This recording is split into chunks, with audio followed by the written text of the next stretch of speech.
unfortunately, Dr. Ramurthy has to go away to take care of another function that we have today. So I will be substituting for him during this session.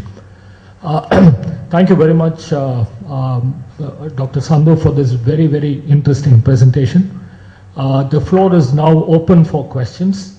I suggest we go on till about 11:05. So questions, please, anybody.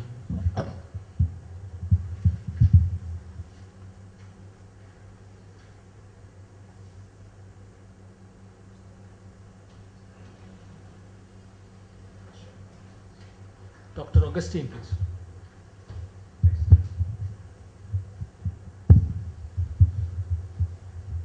Well, thank you, Dr. Sandhu. That was very, very sobering, the magnitude of the challenges that are faced. A question coming back to your point about the success in reducing casualties and the fact that progress has been made in India and certainly in the U.S.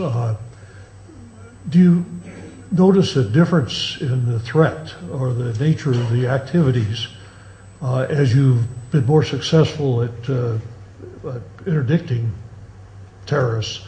Have they changed the nature of their attacks? I talked about the counterterrorism grid that we established in J&K, or that we have in conjunction with the army in Assam and Meghalaya. Essentially what that does is to rid the populated areas of the terrorists, and they have necessarily to move away into the upper reaches and away from civilian pockets. So if we can maintain that sanitization, we are reasonably assured that they would not have the capacity to come and do a mass killing or whatever. And that's what we concentrate on. And the second part is, of course, once they're driven into the hills, then they're lesser civilians, and our ability to engage them without causing collateral damage is so much better.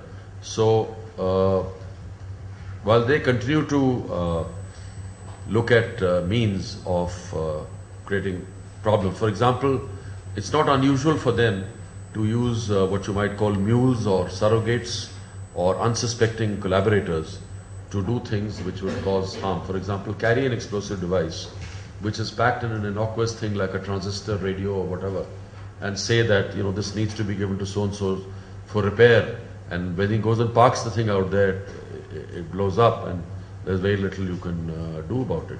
So we try and keep changing our tactics in terms of setting up checkpoints, checking every material that comes in, and they keep innovating such that they can get around whatever we are trying to erect in terms of defenses to prevent terrorist actions.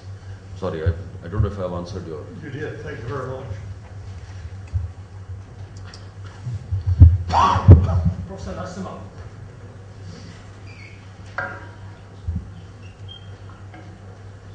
Well, thank you very much for that very interesting and informative account of the problems that we have in India, especially those concerning science and technology.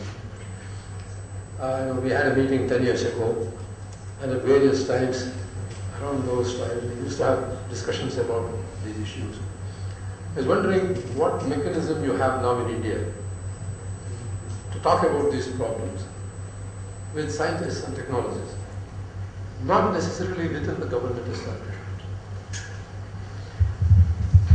In fact, sadly, we don't have a mechanism.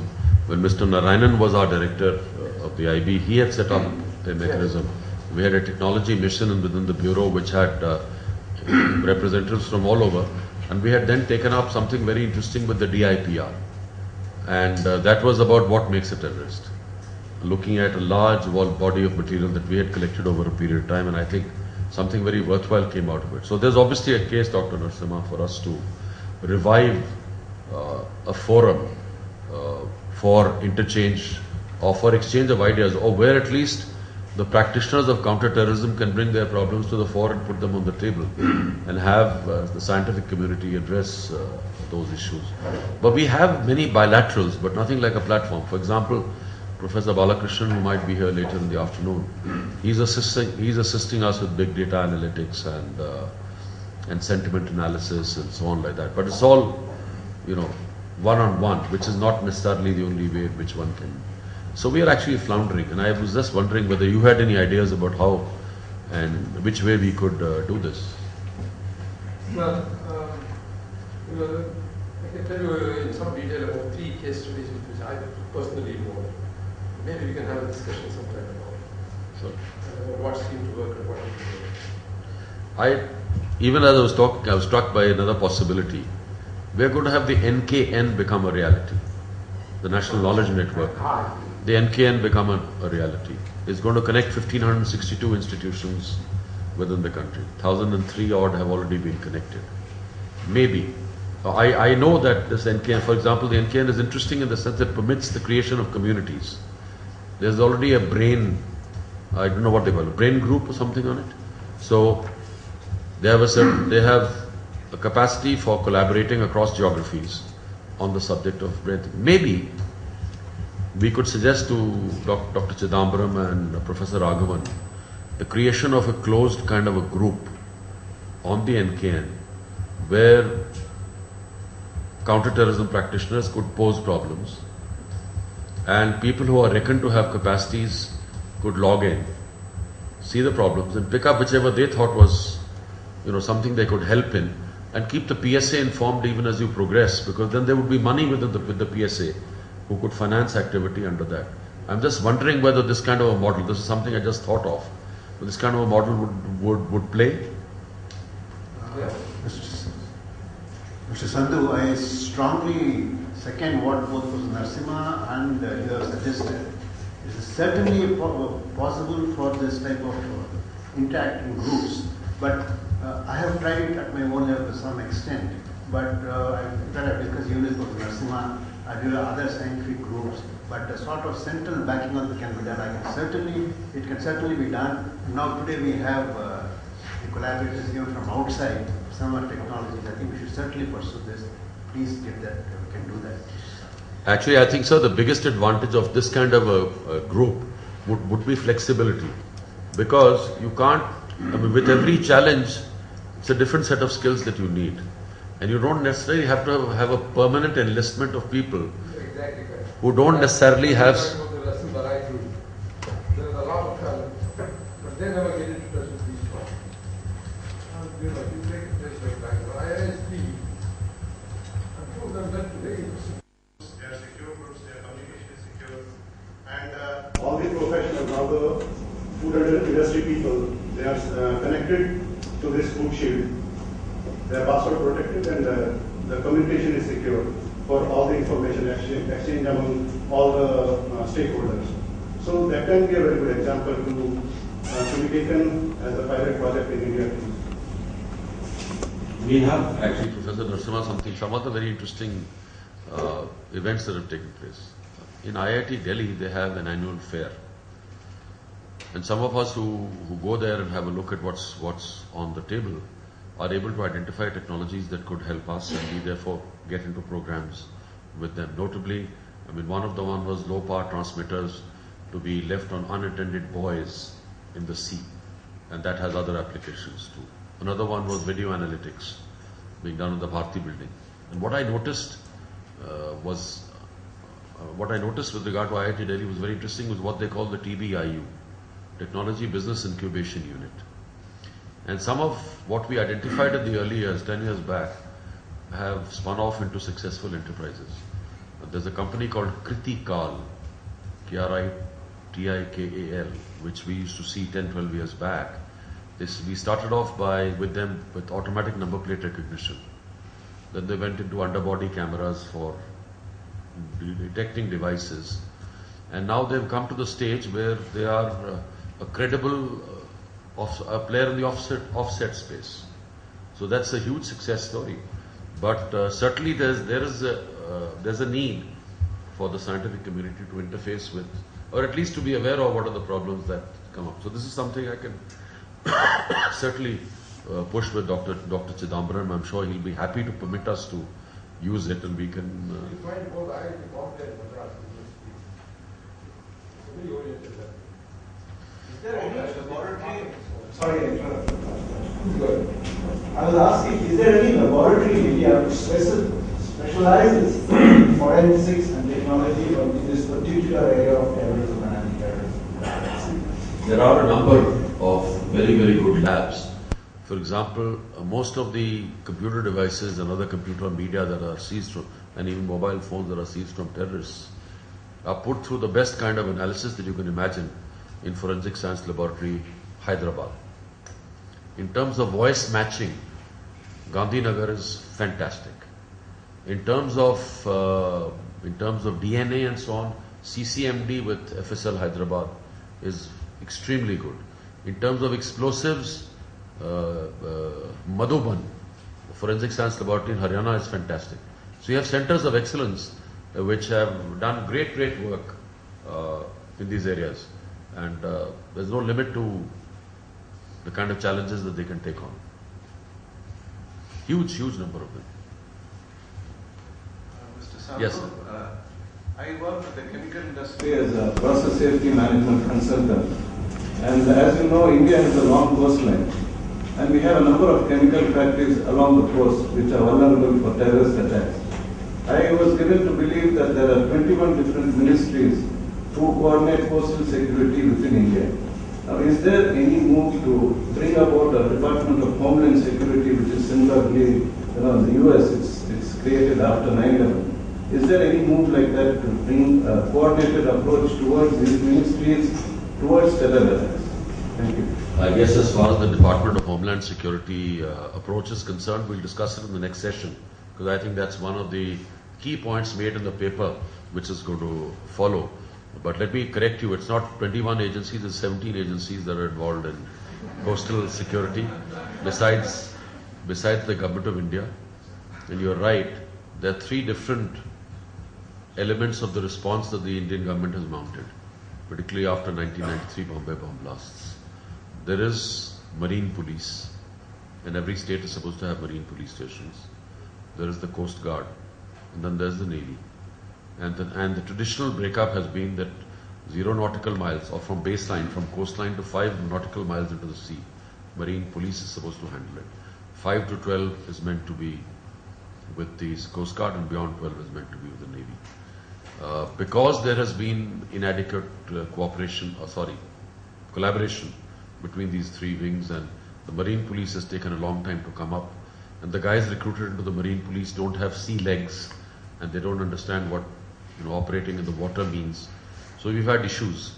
So we have something called the NCS-MCS, or something it's called, the National Coordination Committee for Coastal Security and Maritime Security, which is operating. And under that, you have a maritime domain awareness campaign. And the lead in that is provided by the Navy. And they are the principals in that, with the Coast Guard and Marine Police plugged in. So the entire scheme is yet to unfold, but it's in the process of being sort of implemented.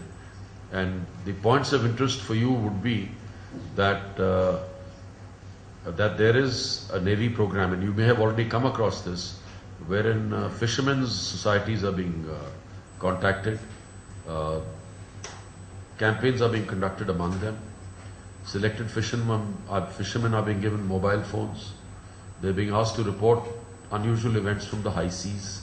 All that is getting aggregated into a system.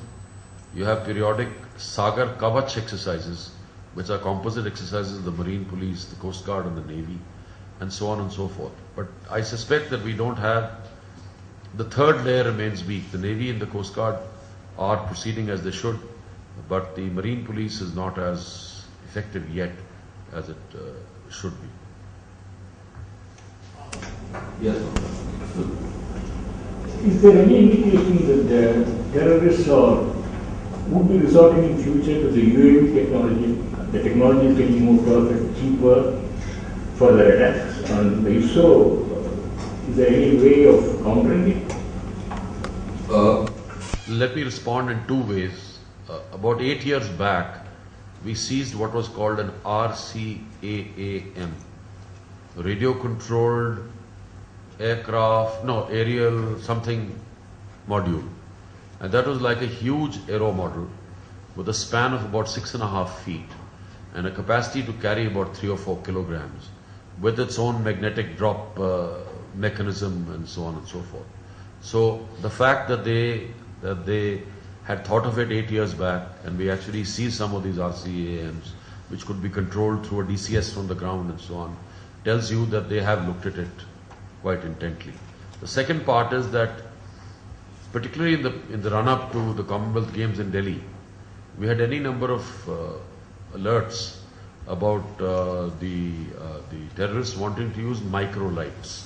Now the difference between the UAV and the microlight is the microlight must be manned. But the advantage of the microlight is that you can come really, really low. Noise levels are very low. It will not be detected as something that is unusual activity. So we had to undertake a number of measures to try and prevent that kind of activity. So this is certainly within the realm of their thinking. And, God forbid, it could happen one of these days. But this is a threat we are aware of. Yes, sir. You had mentioned social media.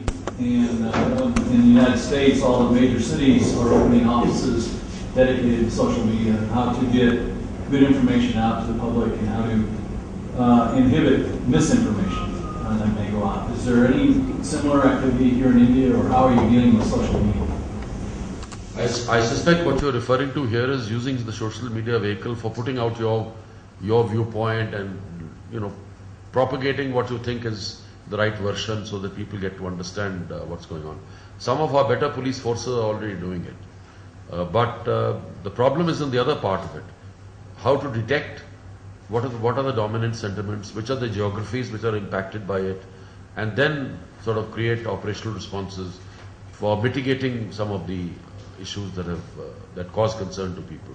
And there are a couple of very interesting studies on it, including one by this company called Autonomy, which was bought over by HP, which did a great job in the London Olympics, not just in mapping the sentiment and identifying what is irking who, but also judging what people's reaction was to the way in which the police acted in certain situations, so that you could modify your responses and so on. It's a very interesting 4-page paper available on the internet with regard to Autonomy's success. And they're talking something like in terms of 3 million messages that they looked at every day. So that's interesting. I guess I'm from the same university, and you brought up very good points on monitoring IEDs and really looking at terrorist activities on social media. And the interesting thing in the US at least is universities are given problems. So we worked on a project called Cactus, computational analysis of cyber terrorism against the United States. We were not allowed to look at what's happening in the US because 2004 privacy was a big issue. I mean, there was no prison and all that stuff. But the Congress, a Congress-funded project to a university, and we were looking at Iraq, we were looking at Afghanistan, we were looking at Eastern Europe, and looking at several countries. We were able to translate foreign language transets and really help identify the IED nodes. Where are they buying the raw materials? Who is actually building it? Who is funding it? And we actually built a prototype and gave it back to the Intel community where they can reuse the models in real life. And one of the things was actually looking at social media by itself for recruiting. And it was a very successful thing. We were able to build volumes of data to show how they were preaching school students on Osama's preachings. We showed it how they were infiltrated within the US school systems and just compromising the websites and posting how good Islam was and all that stuff. So it was a great thing. So to come back with you how scientific communities can help, there are several universities like that in the United States where they are given very hard problems. While the government is working on their own thing, they open up the problem for the researchers to come with a solution and to kind of bridge them to see where the basic research converges with operational intelligence. And that's one thing that's been very successful. And of course, the same thing with RFID. We did a project for the US government for future combat system. So they asked us, with an RFID technology, can you disable a future war fighter? And we don't disable it? Future war fighter. And we said, of course, right? So we took an RFID tag, put a real malware on it, and we're able to disable the authentication between the command control and a war fighter. And that became an attack to take down pacemakers and insulin pumps eventually. So, I mean, there are classic things where universities work and then we give it back to the community, and today we're scrambling to come up with solutions.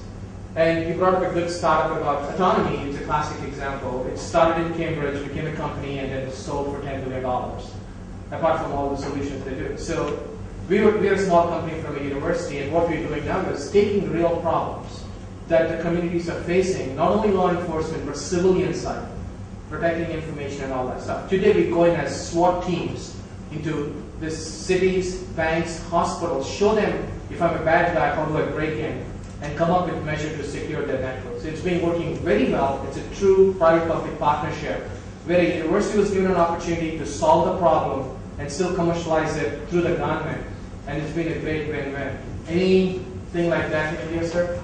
So, like I said, the TBIU of the Delhi University is one example.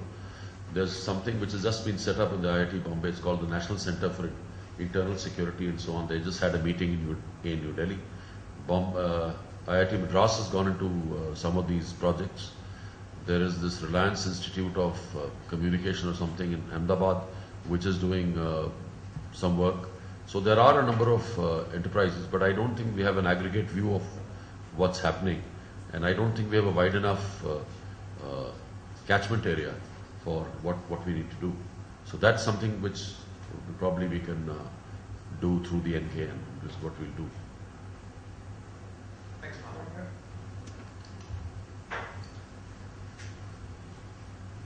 If there are any more questions, please. Yeah. Steve Cohen, Brookings. I wanted to just take exception to one point you made about LAT and also ask a question. I don't know of any responsible American who believes that LAT has a close relationship with Al-Qaeda. That may have been true in the very first years of LAT and Al-Qaeda, but Bruce Rydell, Steve Hankel, and others see them as quite different organizations. So maybe the people you talked to from the previous generation. The question I have is really, what inhibits the Indian government from being more proactive in terms of its monitoring and operation of the internet? Sorry, this is what is that? What inhibits the Indian government from being more proactive in terms of monitoring or attacking groups on the internet? On the internet? Yeah. Yeah, I think it's a question of technical capacity. It's not so much a question of any authorities that we need, because once we know how to do it, then we can approach the government to give us the authorities. IT Act has the authorities to deal with it, 69, 69A, and so on and so forth. But the question is, how do you get to it? Government is not going to permit us to look at the mass and then try and find the needle in the haystack. But government will certainly permit us directed monitoring. But for that we need to know where the source of the trouble is. And that's where the scientific community can help. Localize the target area.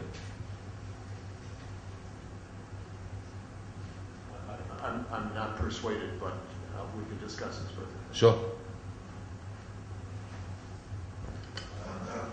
I have one. I'm Byron Gardner from Lawrence Livermore National Laboratory. My question is along the lines of the threats that you're facing. We spend a lot of effort, my college and I, worry about attacks on power distribution and transmission systems, also on transportation systems for liquid fuels and public transportation systems. And we're going to talk some about this later in the week, but can you tell us about India's experience with attacks on those facilities, that kind of infrastructure? Thank you. Well, as far as transmission systems and power distribution systems are concerned, we've had two kinds of attacks. The most frequent and the most primitive, if you will, methodology has been putting charges onto the feet of pylons and bringing them down and thereby disrupting and we've had any number of cases in any number of states of that kind of activity, and some of that takes a long time to put back into shape. But this is not to say that we haven't had our share of sophisticated attacks, and we've had people targeting our load dispatch centers, our regional load centers, our SCADAs, and so on. So for that's why the power sector has been one of the first ones to set up computer emergency response teams. That's where they've been the first ones to set up information sharing and analysis centers. They are the ones who are in network with the central CERT, with the national CERT that we have, and that's something that's ongoing. Insofar as transportation security is concerned, I'm afraid our effort has been more on the side of passenger security and more in the context of metros and rail traffic within urban conglomerations. And a number of systems have been put into place to ensure the security of those. But more wide than that, no, we haven't really worked on it.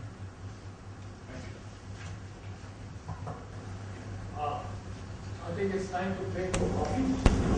Thank you very much for the very interesting presentation. Mr. Sandhu, I would like to thank you for opening up something which we hope can really understand and for kind of setting a clear focus on how we can proceed. Thank you. We will break for tea now and come back at 11.